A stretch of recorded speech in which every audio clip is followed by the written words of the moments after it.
So let's now examine Baron Delbach's claims about human freedom, and more precisely, his claim that there is no human freedom. He's a hard determinist.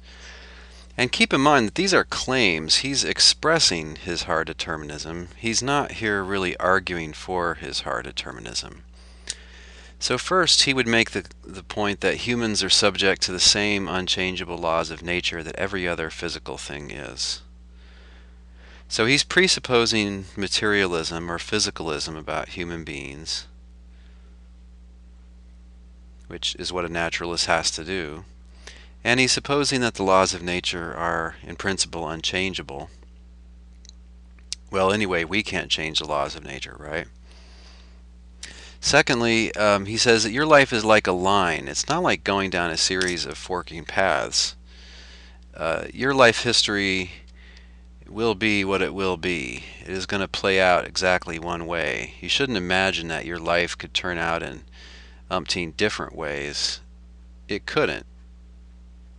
You just shouldn't imagine this. If you do imagine it, it is just purely a product of your imagination. It's just because you're not really aware of all the causes and effects that are in the world. So this is the present. This is the present. In his view, this is just wrong. Going through your life isn't like that. Your life is like this. There is one way that you will die. There is one way and one person to whom you will get married in a few years. Oh, you'll get fired from your job 5 years after that. You'll get another job a year after that. And this is all just settled ahead of time. Not because of God or because of fate or anything like that. It's just whatever causes have already been, plus the laws of nature which never change, those are enough to settle the whole course of the rest of your life. That's how a deterministic universe is. Another analogy he makes is unrolling a carpet. Right? When a carpet is all rolled up, you don't yet know what's in the rolled up part, but as you unroll it, the whole thing gets revealed. Right? So when it's all the way unrolled, you see what was there all along before it was hidden. Nothing's changed here. It's just the carpet is what it is. Similarly, your whole life history is what it is. It's just that we're not aware of the future parts yet, and we're not aware of the past parts anymore. But they eternally just are what they are, so to speak. Third, actions are caused, he said, just as any event is caused. So determinism says every event is caused. An action such as raising your hand or going to the store or kissing somebody or deciding where to have dinner, any action is an event. It's something that occurs, and if determinism is true, it's caused. And when it comes to actions, the way he's thinking about it, your actions are caused by your beliefs and your desires. So why is it that you get up, go to the fridge, and get a Coke? It's because you believe that there's a Coke in the fridge, and you believe that that Coke would quench your thirst, and you have a desire to drink. That's it. Those two beliefs and that desire cause you to choose to get up and to walk across the room, open the fridge, and get a Coke out and drink it. Fourth, whatever you do, even in cases of temptation, is necessary. And by necessary, he means unavoidable because it's caused. So what's a case of temptation? A case of temptation is where you have conflicting motives, and maybe it feels like you could go two different ways. You could say it feels open.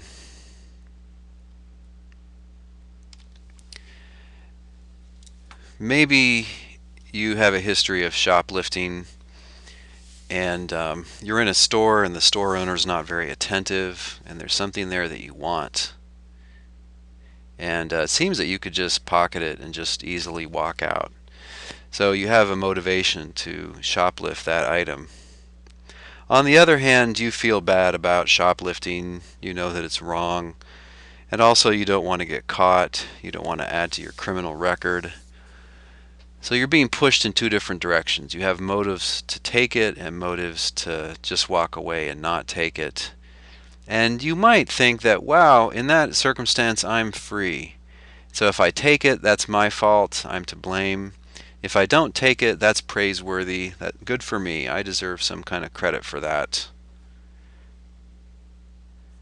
Dolbach says no. Every event is caused. Therefore, every action is caused and every choice is caused.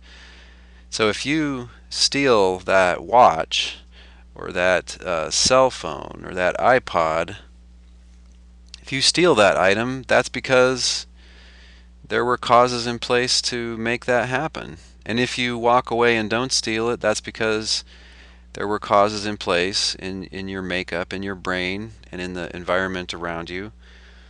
There were causes in place sufficient to guarantee that you would walk away. So whichever way it turns out, that was inevitable. That was unavoidable beforehand, because every event has a cause. Now, one thing Dolbach does is he considers objections to his theory. He says, quote, "I shall be told he ought to have learned to resist his passions."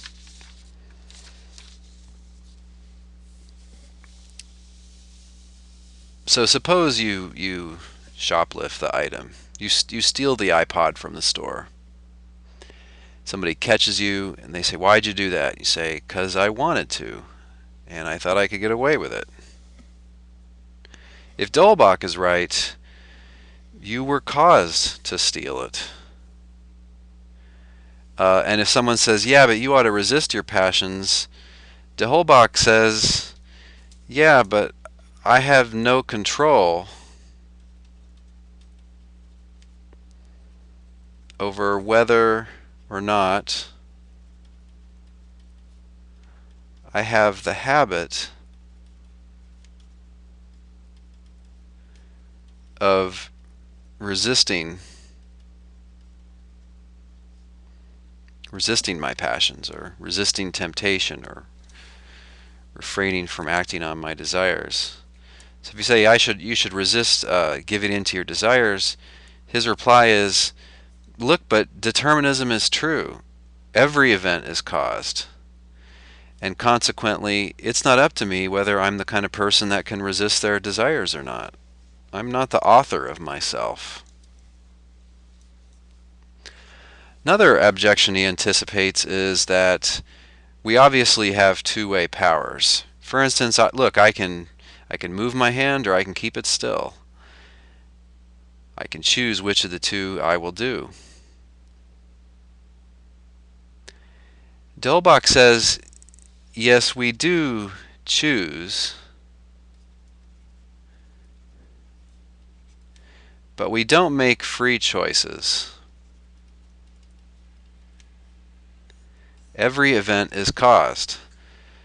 So every choice that we make is caused.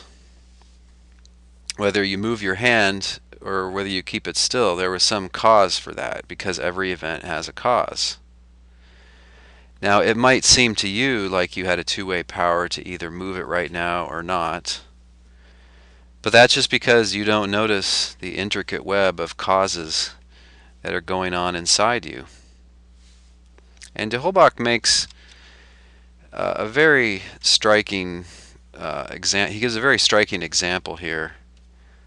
Consider two cases. In one case, a man jumps out of a window to his death. So here's the window, and here's our poor man committing suicide. Oh no, why did I do that?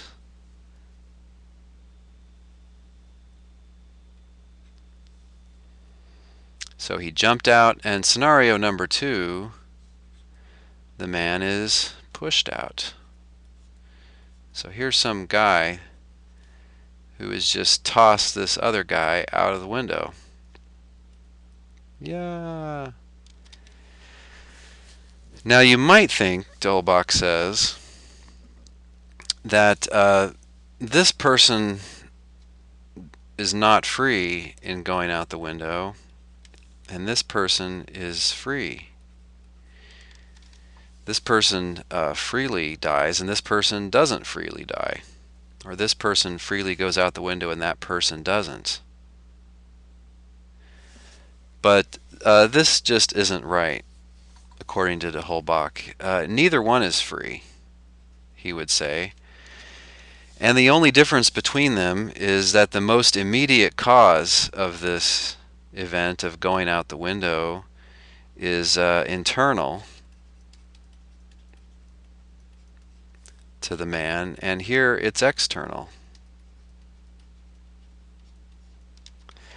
So the cause for the first one's going out the window is something in their brain, something about their beliefs and desires. The immediate cause for this one going out the window is being thrown by this bigger guy here. And that, de Holbach says, is the only important difference. De Holbach actually gives this very example, although he puts them in the reverse order that I have them here. He says, there is in fact no difference between the man that is cast out of the window by another and the man who throws himself out of it, except that the impulse in the first case comes immediately from without, whereas in the second case it springs from within his own peculiar machine, that is, from his body, having its more remote cause also exterior to itself. So the way I put it was the immediate cause in this case is internal to the man, and the immediate cause in this case is external to the man. But why do I say immediate? Well, if determinism is true, there are farther back causes farther back in space and time. So there's a cause for the cause. Whatever the man believes and desires, there's causes for those. This man throwing the other one out, there's a cause for that. And there's a cause for that and a cause for that. So if determinism is true, there's a chain of causes and effects which is unbroken, and this chain of causes and effects goes back to the beginning of time, if there was a beginning to time. So how many causes are for either one of these actions, or either one of these events? If determinism is true, there are innumerable causes. But we're just making a point here about the closest one in time and space to the effect, the immediate cause. A couple more objections anticipated by de Holbach. Don't we sometimes act against our strongest inclination?